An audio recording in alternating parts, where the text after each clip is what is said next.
In today's video, I'm going to show you how to check who's been viewing your Snapchat profile. Start by opening Snapchat and tapping on your profile icon at the top left. From here, tap on My Public Profile. Once you're in your public profile, you'll see your followers count and the Insights option.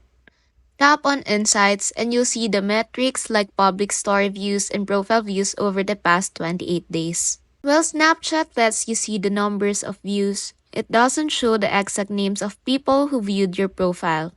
So, if you see 33 views, it just tells you how many but not exactly who. You can also tap on Stories, create a new public story, and add it to your public highlight. If people interact by liking, commenting, or resharing, you'll get a good sense of who's visiting and interacting with your profile. Another way is to add a spotlight to your profile. By posting spotlights, you increase the chances of seeing who visits and interacts with your content, as any interaction or comments will show up in your insights. And there you have it. These methods can give you an idea of who's checking out your profile.